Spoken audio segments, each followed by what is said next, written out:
on va parler un petit peu, on va faire un petit exercice sur les intervalles. Alors, nous avons ici le premier, x appartient à moins 2, 7. C'est un intervalle semi-ouvert. Quand on trouve une borne ouverte et une borne fermée, on dit que c'est un intervalle semi-ouvert.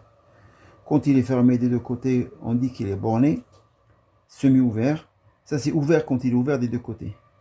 Ça, c'est borné et ça, c'est ouvert. Alors, je reprends. X appartenant à moins de 7, ça veut dire quoi? Ça veut dire que x est un réel qui appartient à l'ensemble des nombres compris entre moins 2 et 7. Moins 2, il ne le prend pas, mais il peut prendre la valeur 7. Et on veut représenter cet intervalle sous forme d'inéquation. Comment je fais?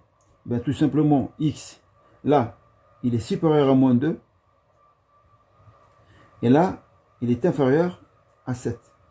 Mais pas que inférieur ou égal.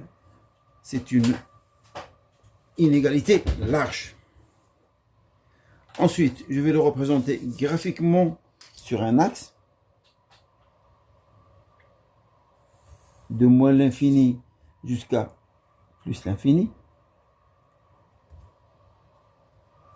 Je vais mettre ici un 0 comme début origine, unité 1, et je vais graduer moins 1, moins 2, moins 1, moins 2, c'est là, et alors jusqu'à 7, 1, 2, 3, 4, 5, 6 et 7.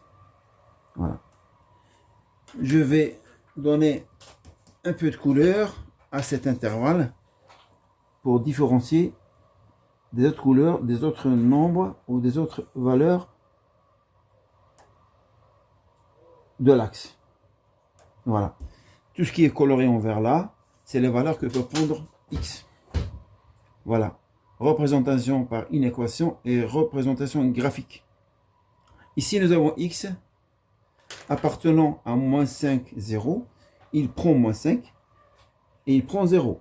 Donc x, il y a une inégalité large des deux côtés. Inférieur à 0 ou égal et supérieur à moins 5. Voilà. Je vais le représenter graphiquement.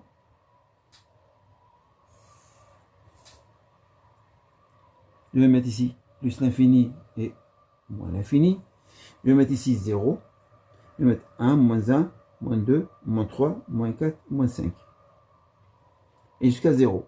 Donc, notre intervalle, il est là.